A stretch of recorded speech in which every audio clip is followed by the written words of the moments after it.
Assalamualaikum warahmatullahi wabarakatuh. Perkenalkan, nama saya Cahya Sujati dari Fakultas Ekonomi Manajemen. Baik, di sini saya akan memaparkan tentang akhlak. Akhlak dalam bahasa Arab berasal dari kata khuluq yang berarti tingkah laku, perangai atau tabiat. Secara terminologi, akhlak adalah tingkah laku seseorang yang didorong oleh suatu keinginan secara mendasar untuk melakukan suatu perbuatan. Sementara itu, menurut Imam Al-Ghazali, akhlak merupakan tingkah laku yang melekat pada diri seseorang yang dapat memicu perbuatan baik tanpa mempertimbangkan pikiran terlebih dahulu. Rasulullah Shallallahu Alaihi Wasallam diutus oleh Allah untuk menyempurnakan akhlak manusia. Pasalnya, akhlak merupakan salah satu pondasi penting untuk orang-orang yang beragama. Sehingga akhlak dan budi pekerti sangat dibutuhkan bagi setiap orang yang beragama dalam menjalani kehidupan di masyarakat. Akhlak merupakan sebuah sistem yang mengatur tindakan dan pola sikap manusia dalam menjalani kehidupan sehari-hari. Dalam ajaran agama Islam, sistem nilai tersebut merupakan sumber ijtihad sebagai salah satu metode berpikir secara Islami. Akhlak memicu terjadinya tindakan dan hubungan antara Allah, sesama manusia, dan alam semesta. Menurut Imam Al-Ghazali, akhlak merupakan salah satu sifat yang tertanam dalam jiwa manusia yang dapat menimbulkan suatu perbuatan yang mudah dilakukan tanpa adanya pertimbangan pemikiran lagi. Sementara itu, Muslim Nurdin mengatakan bahwa akhlak adalah sebuah sistem nilai yang mengatur tindakan manusia yang ada di muka bumi. Adapun pengertian akhlak menurut Muslim Nurdin dibagi menjadi dua sudut pandang, yaitu suluk az-zahriyah dan bataniyah.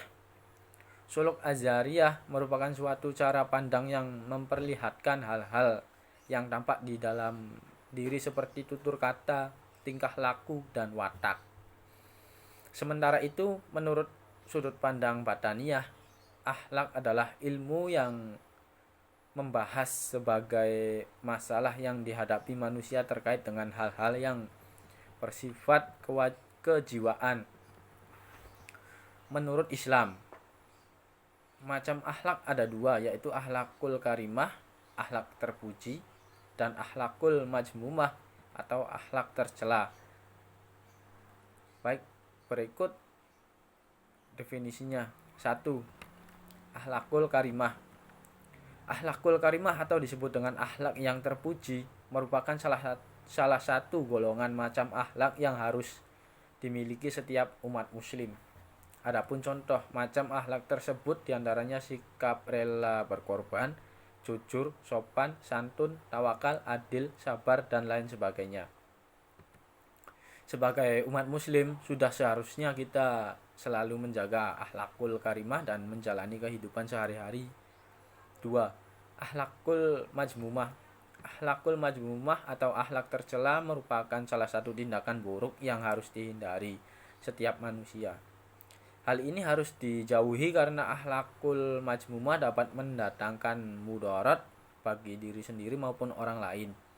Contoh dari macam akhlakul majmumah yaitu sombong, iri, dengki, takabur, aniaya, ghibah, dan lain sebagainya. Sebagai orang muslim, sudah seharusnya kita menghindari akhlakul majmumah atau akhlak tercela. Setiap muslim dianjurkan untuk memiliki akhlakul karimah atau akhlak yang terpuji. Bagi seseorang yang memiliki sikap tersebut, maka dapat mendatangkan manfaat bagi kehidupan sehari-hari maupun di akhirat nanti. Berikut ini beberapa manfaat macam akhlak terpuji. Yang pertama, dicintai Nabi Muhammad Shallallahu Alaihi Wasallam. Keutamaan memiliki akhlakul karimah yang pertama ialah dicintai Rasulullah. Disebutkan dalam sebuah hadis, Seorang muslim yang memiliki sifat terpuji maka menjadi orang yang dekat dengan Nabi Muhammad. Sebagaimana dalam hadis berikut ini, Rasulullah Shallallahu Alaihi Wasallam bersabda, orang yang paling saya cintai dan paling dekat dengan tempat yang saya kelak di hari kiamat adalah mereka yang memiliki akhlak mulia. Sementara orang yang paling saya benci dan tempatnya paling jauh dari saya kelak di hari kiamat adalah mereka yang keras dan rakus, suka menghina dan sombong. Hadis riwayat Tirmizi. 2.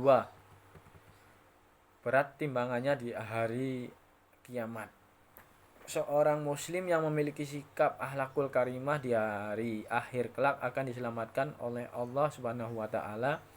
Selain itu, setiap muslim yang memiliki akhlakul karimah juga dapat mencapai derajat seperti seseorang yang berpuasa dan sholat. Hal ini sebagaimana dalam sebuah hadis Rasulullah Shallallahu Alaihi Wasallam bersabda, tidak ada suatu amalan yang jika diletakkan dalam timbangan lebih berat dari akhlak yang mulia. Sesungguhnya orang yang berakhlak mulia bisa menggapai derajat orang yang rajin puasa dan rajin sholat. Hadis riwayat Tirmizi. Akhlak mahmudah adalah segala tingkah laku yang terpuji. Dapat disebut dengan akhlak fadilah, akhlak yang utama.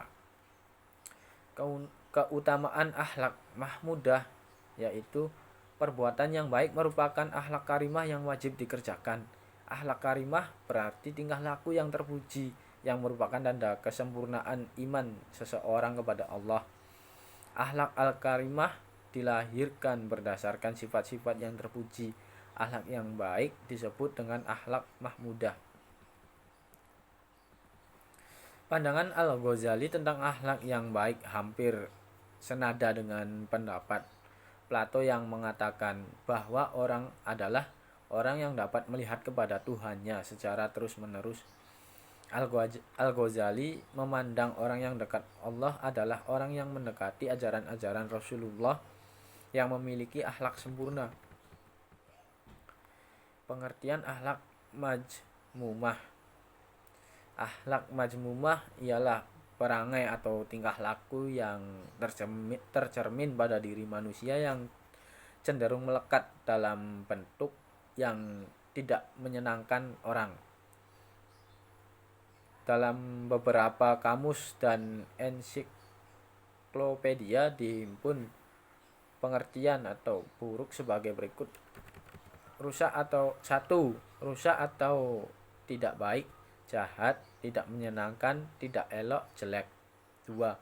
Perbuatan yang tidak sopan, kurang ajar, jahat, tidak menyenangkan. 3. Segala yang tercela, lawan baik, lawan pantas, lawan bagus, perbuatan yang bertentangan dengan norma-norma atau agama, adat istiadat, dan masyarakat yang berlaku. Macam-macam akhlak mahmudah dan akhlak majmumah. Macam-macam akhlak mahmudah. 1. Bersifat baik. 2. Bersifat benar. 3. Bersifat amanah. 4. Bersifat adil. 5. Bersifat kasih sayang. 6. Bersifat hormat. 7. Bersifat berani. 8. Bersifat kuat. 9. Bersifat malu. 10. Menjaga kesucian diri. 11. Menepati janji. Macam-macam akhlak majmumah. Ananiyah, egois. Manusia hidup tidaklah menyendiri tetapi berada di tengah-tengah masyarakat yang heterogen. Ia harus yakin jika hasil perbuatan baik, masyarakat turut mengecap hasilnya. Tetapi jika akibat perbuatannya buruk, masyarakat pun turut menderita. Sebaliknya, orang tiada patut hanya bekerja untuk dirinya tanpa memperhatikan tuntutan masyarakat, sebab kebutuhan-kebutuhan manusia tidak dapat dihasilkan sendiri. Baik, begitu saja yang saya paparkan di dalam pengertian akhlak. Kurang lebihnya mohon maaf apabila ada salah kata dan perbuatan dan tindakan saya yang kurang berkenan bagi Bapak. Mohon maaf dan semoga memakluminya karena saya juga masih belajar. Wabillahi taufik walhidayah. Wassalamualaikum warahmatullahi wabarakatuh.